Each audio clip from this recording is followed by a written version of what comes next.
Very good morning to all of you. Now today we will discuss the topic polymers of chemistry. ठीक है, पहले हम लोग जानेंगे polymers होता क्या है. Now polymers are high molecular mass substance consisting of large number of repeating structural units. ठीक है, रिपीटेशन होता है. ठीक है, और जिसका रिपीटेशन होता है उसको क्या कहा जाता है? मोनोमर्स.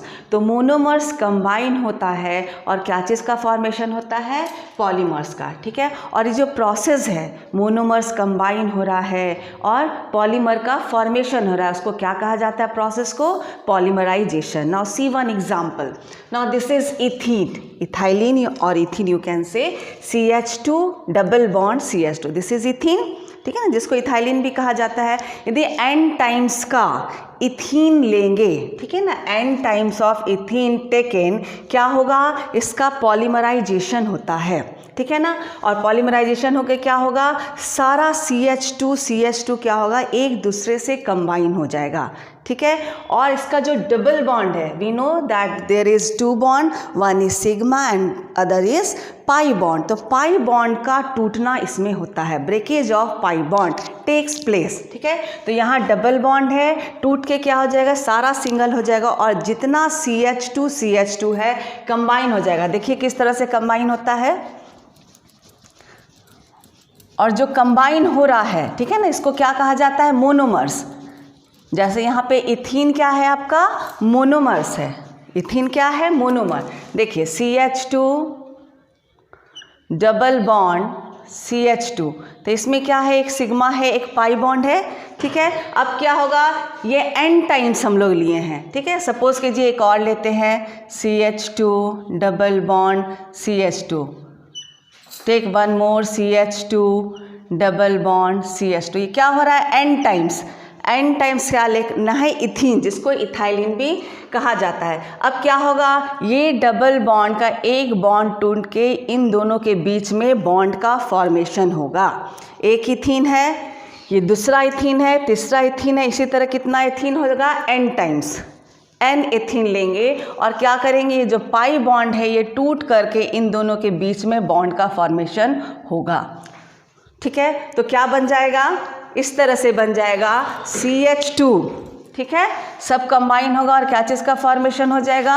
CH2. अब देख रहे हैं सबके बीच में सिंगल बॉन्ड बचा. ये बॉन्ड जो पिछले CH2 से आया है, उसके बाद ये बॉन्ड सब सिंगल हो गया. Again this is CH2, again this is CH2. तो कहीं भी आप ऐसे करके क्या कर सकते हैं? n times you can write. And this is what? This is polythene. Ethene is monomer. इसका रिपीटेशन बहुत सारा यूनिट क्या होगा? कंबाइन होगा and we will get polythene. ठीक है, तो यहाँ पे इथीन क्या है? मोनोमर है, और पॉलीथीन क्या हो गया? पॉलीमर. ठीक है, now see types of polymers. दो तरह का पॉलीमर जनरली होता है. One is homopolymer and other is copolymer which is also known as mixed polymer. ठीक है, तो इन दोनों में अंतर क्या है? Homopolymer formed by only one type of monomer. एक ही टाइप का मोनोमर होगा और उसी का जो मोनोमरिक यूनिट है वो क्या होगा? कंबाइन होते जाएगा और पॉलीमराइजेशन होके पॉलीमर का फॉर्मेशन होगा. उसको क्या कहा जाता है? होमोपॉलीमर. जैसे जो आपका एग्जाम्पल था, अभी जो इथीन का आपको एग्जाम्पल दिखा है, इसमें सिर्फ आप इथीन लिए हैं और इथीन ही का रिपीटेशन हो रहा है, उसी के बीच में बॉन्ड का फॉर्मेशन हो रहा है. So very good example of homopolymer is ethene. This is monomer. जैसे भी आपको पता है ये क्या है? मोनोमर है, और इसी का बॉन्ड क्या होगा? टूट के सिंगल बॉन्ड बनाएगा सबके बीच में and we will get polythene. ठीक है, process is known as polymerisation. So this is the example of homopolymer which is formed by only one type of monomer. लेकिन ऐसा भी होता है कि एक से ज़्यादा मोनोमर को हम लोग यूज़ करें. ठीक है, एक से ज़्यादा मोनोमर यूज़ करते हैं और उसको क्या कहा जाएगा? कोपॉलीमर, और यू कैन से मिक्स्ड पॉलीमर. ठीक है, क्योंकि एक से ज़्यादा मोनोमर हम यूज़ करते हैं इसमें. इसका बहुत अच्छा एग्जाम्पल क्या है? Now see this, there are two compounds. One is hexamethylene diamine. क्या है? This is the hexamethylene diamine, this is the formula, and this is adipic acid. Adipic acid क्या होता है, CH2 रहेगा और दोनों साइड में आपको क्या लगाना है, कार्बोक्सिलिक ग्रुप लगाना है। This is what, adipic acid. तो ये क्या चीज़ होगा, जब ये दोनों कंबाइन होगा, ठीक है, तो यहाँ से H और यहाँ से OH कंबाइन होकर के क्या होगा, वाटर का एलिमिनेशन होगा। इसमें क्या होता है, वाटर एलिमिनेट करता है। जनरली जो कोपॉलीमर या जो आप कह सकते हैं मिक्स्ड पॉलीमर, इसमें क्या होगा, कुछ small amount of particles, amount of कोई भी एक कंपाउंड क्या होगा, एलिमिनेट हो सकता है। ठीक है, तो यहाँ पे देखिए आप, यहाँ पे क्या हो रहा है, हेक्सामिथिलीन डाइएमीन से हाइड्रोजन निकलेगा दोनों साइड से, क्योंकि कॉम्बिनेशन हो रहा है तो दोनों साइड से क्या होता है, बॉन्ड का फॉर्मेशन होता है। और यहाँ पे क्या हो रहा है, कार्बोक्सिलिक एसिड का OH ग्रुप रिमूव होता है। यहाँ H और यहाँ OH कंबाइन होकर क्या चीज़ का फॉर्मेशन होगा, वाटर का। यहाँ से भी क्या होगा, OH ग्रुप निकलेगा और यहाँ से भी क्या होगा, H का एलिमिनेशन होगा और again this will form water. अब देखिए आपके पास बचता क्या है, NH, एक H तो चला गया, वो OH के साथ कंबाइन होने, after the CH2 this is NH, क्योंकि इसका एक H क्या हुआ है, इस वाटर के साथ OH के साथ वाटर बना लिया है। एंड यहाँ पे क्या रिमेनिंग बचा है, CO। यहाँ पे क्या ग्रुप है, CO है, CH2 and then again CO, and this is N times.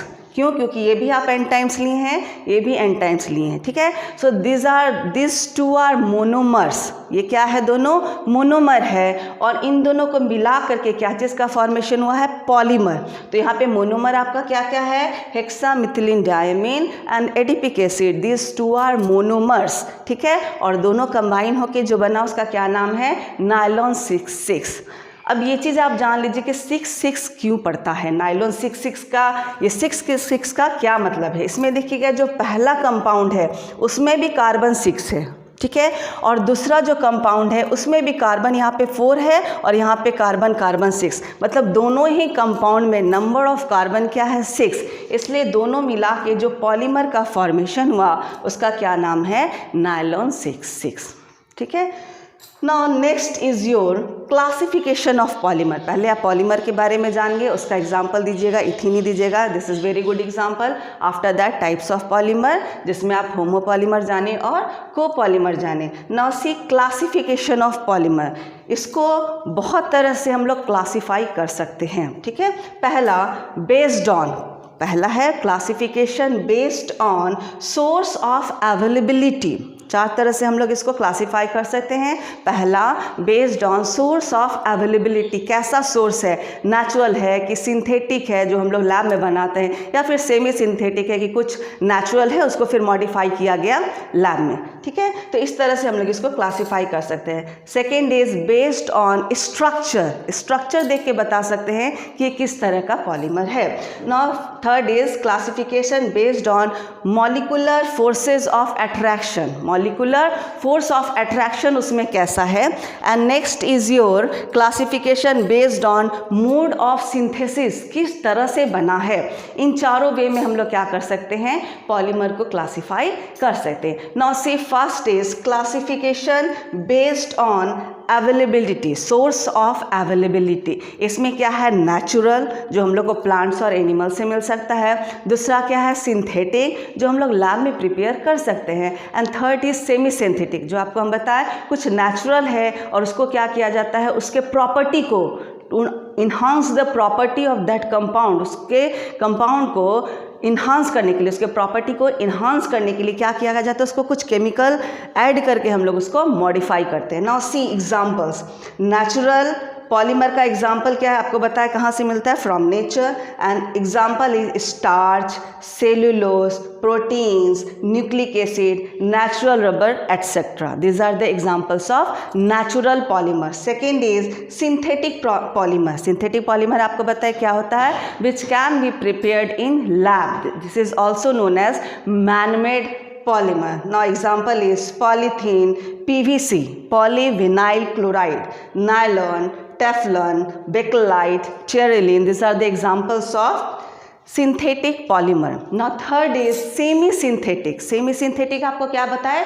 Mostly derive from naturally occurring polymers, ठीक है, by chemical modification to enhance the property of that compound. उसके कंपाउंड को के प्रॉपर्टी को बढ़ाने के लिए, इन्हांस करने के लिए क्या किया जाता है, उसको हम लोग थोड़ा सा मॉडिफाई करते हैं। Examples are cellulose diacetate polymer and vulcanised rubber. Rubber क्या होता है, रबर बहुत जल्दी खींचने से टूट जाता है, तो उसके प्रॉपर्टी को इन्हांस करने के लिए उसमें क्या कहते हैं, सल्फर ऐड करते हैं। बाकी सब हम लोग पढ़ेंगे पार्ट 2, पार्ट 3 और पार्ट 4 में। अभी खाली आपका इंट्रोडक्शन है इस चैप्टर का, ठीक है। So this two are the examples of semi synthetic polymer. Now next is based on, this was based on sources of availability. दूसरा आपका क्या होगा, classification based on structure. Structure के अनुसार हम लोग पॉलीमर को क्लासीफाई कर सकते हैं। First is linear, then branched chain, and third one is cross linked polymer or you can say network polymer, ठीक है। इसका फिगर देख लीजिए तो बहुत अच्छे से समझ में आएगा। these are linear, ठीक है ना, इस तरह से इसका चेन जाता है, लेकिन इसके बीच में कोई लिंक नहीं होता है, ठीक है। ये स्ट्रेट चेन है, इस तरह से ये जाता है, लेकिन इसके बीच में कोई भी बॉन्ड का फॉर्मेशन, कोई भी लिंकेज इसके बीच में नहीं है। So these are known as linear polymer. Next is branch, branch निकला रहेगा, ठीक है, ऐसे जाएगा और इसमें क्या रहेगा, ऐसे तरह से ब्रांच निकला रहेगा। So these are known as branched polymers. And third one is cross linked. देखिए लीनियर जैसा रहेगा, ठीक है, ये लीनियर जैसा रहेगा और इसमें ब्रांच निकला हुआ है, हाइड्रोजन बॉन्ड या किसी भी बॉन्ड दूसरे तरीके से, लेकिन ये क्या रहेगा, एक दूसरे से लिंक्ड रहेगा। And these are also known as network polymer, क्योंकि बहुत बड़ा नेटवर्क का फॉर्मेशन करता है। नाउ सी लीनियर आप समझ गए, एक लाइन में रहेगा। Monomeric units links together to form chain. Monomeric unit combine होगा, एक लॉन्ग चेन का फॉर्मेशन करेगा। Examples are high density polythene, polyvinyl chloride, nylons, polyester. This are the examples of linear polymer. Now second is branch chain polymer. इसमें आपको क्या बताया कि long chain तो रहेगा ही, साथ में ब्रांच का भी फॉर्मेशन होगा ऑफ डिफरेंट लेंथ। ये भी आप नहीं कह सकते कि सेम लेंथ का रहेगा, कुछ बड़ा हो सकता है, कुछ छोटा भी हो सकता है length. And examples of low density polythene, glycogen, starch. This are the examples of branched chain polymers. Now third one is cross linked, जिसका अलग दूसरा नाम आपको क्या बताएं हम, नेटवर्क पॉलीमर। बहुत ही बड़ा नेटवर्क का फॉर्मेशन इसमें होता है, इस तरह से ये इंगेज रहता है एक दूसरे से कि 3D स्ट्रक्चर का फॉर्मेशन करता है, इसलिए इसको नेटवर्क पॉलीमर भी कहा जाता है। And examples are bakelite, melamine, formaldehyde resins, ठीक है। फॉर्मल्डिहाइड क्यों यूज़ करते हैं, क्योंकि इसमें हम HCHO फॉर्मल्डिहाइड का यूज़ होता है, इसलिए इसका नाम ही क्या है, bakelite, melamine, formaldehyde resins. Okay, now third one is classification based on intermolecular forces of attraction. उसके बीच में अट्रैक्शन कैसा है, ठीक है ना, इसमें कैसा अट्रैक्शन है उस हिसाब से भी हम लोग इसको क्लासिफाई कर सकते हैं। इसमें क्या है, इलास्टोमर्स, इलास्टोमर्स खींच सकते हैं, बहुत ज़्यादा आप इसको इलास्टिक की तरह खींच सकते हैं। And examples are buna and neoprene etcetera. Okay, second is fibres, कपड़ा वगैरह जो बनता है उसको बहुत ज़्यादा आप नहीं खींच सकते ना, तो फट जाएगा। उसमें क्या क्या आपका आता है, नायलॉन 66, पॉलिस्टर, ठीक है ना, कपड़ा इसी का बनता है। नेक्स्ट इज थर्मोप्लास्टिक्स, ठीक है। थर्मोप्लास्टिक क्या होता है, जिसका एग्जाम्पल है पॉलीथीन, पॉलीविनाइल क्लोराइड, पॉलिस्टरीन। ये क्या होता है, थर्मोप्लास्टिक। थर्मोप्लास्टिक और थर्मोसेटिंग प्लास्टिक में अंतर क्या है कि थर्मोप्लास्टिक को आप फिर से, ठीक है, फिर से उसको मोल्ड किया जा सकता है, ठीक। लेकिन थर्मोसेटिंग प्लास्टिक क्या होता है, एक बार यदि फिक्स हो गया, जैसे स्विच बोर्ड, ठीक है। पॉलीथीन आपका किस में आएगा, थर्मोप्लास्टिक में, जो फिर से जैसे देखते हैं कूड़ा वाला सब चुनने आता है, उसको क्या करता है, प्लास्टिक को चुनता है, उसको फिर से गला के फिर से उसका दूसरा शेप दे करके कुछ टॉयज वगैरह बनाया जा सकता है। लेकिन थर्मोसेटिंग प्लास्टिक क्या होता है, एक बार यदि यूज़ हो गया तो दोबारा उसका यूज़ नहीं हो सकता है, ठीक है। जैसे बेकेलाइट, यूरिया, फॉर्मल्डिहाइड रेजिन्स, आप सबसे एग्जाम्पल आप घर में ही देख सकते हैं, जो आपका स्विच बोर्ड है वो यदि एक बार टूट जाता है तो फिर रीयूज़ वो नहीं हो सकता है। And that is the very good example of thermosetting plastic. Okay. Now next classification based on mode of synthesis, ठीक है, किस तरह से बनाया गया है, कोई भी पॉलीमर का जो फॉर्मेशन है वो किस तरह से बनाया गया, ठीक है।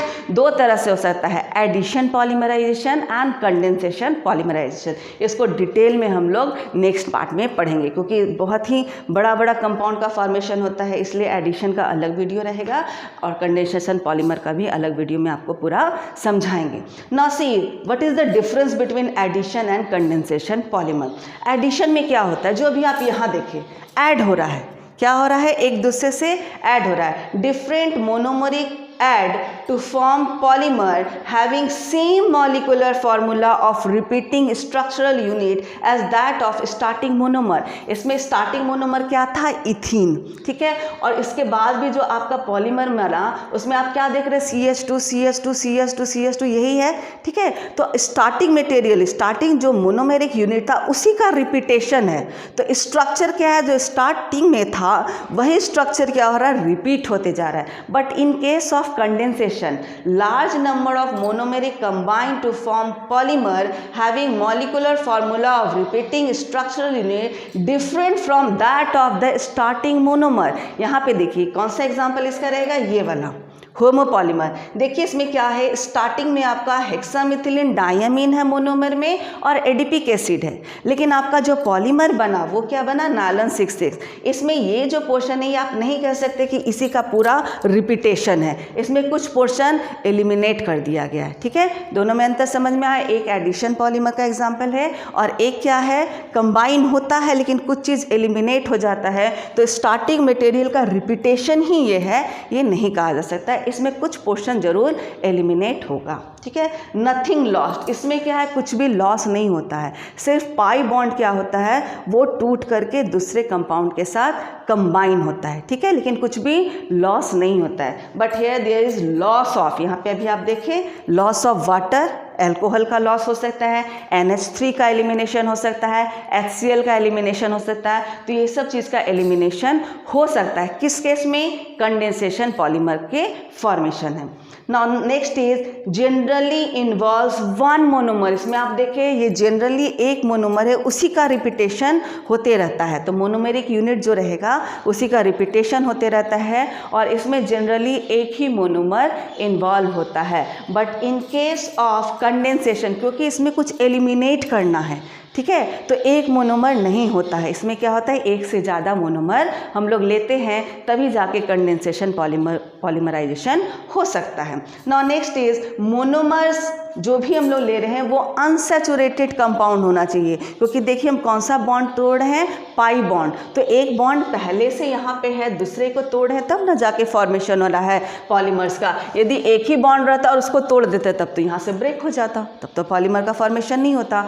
तो देयर मस्ट बी अनसैचुरेशन, मतलब एक से ज़्यादा बॉन्ड होना चाहिए, तभी क्या होगा, पॉलीमराइजेशन प्रोसेस अकर होगा, ठीक है। और इसमें क्या होगा, कंडेंसेशन पॉलीमर में, इसमें हम लोग देख रहे हैं क्या हो रहा है, कुछ एलिमिनेशन हो रहा है। तो यहाँ पे भी कुछ ग्रुप है, यहाँ पे भी कुछ ग्रुप है, दोनों में कुछ फंक्शनल ग्रुप रहेगा और दोनों से कुछ कुछ चीज़ एलिमिनेट होकर के, जैसे यहाँ पे क्या है, हाइड्रोजन निकला, यहाँ से क्या निकला, OH निकला, दोनों मिला के क्या चीज़ का फॉर्मेशन किया, वाटर का फॉर्मेशन के लिए। तो दोनों में क्या होना चाहिए, जो भी दो मोनोमर्स ले रहे हैं दोनों में कुछ फंक्शनल ग्रुप होना चाहिए और उसी फंक्शनल ग्रुप से कुछ कुछ पोर्शन टूट के नए चीज़ का फॉर्मेशन करता है, जिसको हम लोग एलिमिनेट करते हैं। तो क्या जरूरी है इसमें, जो भी दो मोनोमर यूज़ कर रहे हैं उसका दोनों का कोई डिफरेंट फंक्शनल ग्रुप होना चाहिए। Now last point is your example of addition polymer is polythene. जो भी हम लोग बनाएं, पॉलीविनाइल क्लोराइड, विनाइल क्लोराइड लेंगे और उसका पॉलीमर बनाएंगे तो हो जाएगा नाम पॉलीविनाइल क्लोराइड। पॉलीप्रोपाइलिन, प्रोपाइलिन लेंगे और उसका पॉलीमर बनाएंगे तो क्या नाम हो जाएगा, polypropylene. An example of condensation polymer is nylon 6,6, bakelite etcetera. Okay, so this is all about the idea about polymer, types of polymer and classification of polymer. Now for next topic, ठीक है, addition polymerization, for next topic must see my next video. Thank you for watching my video.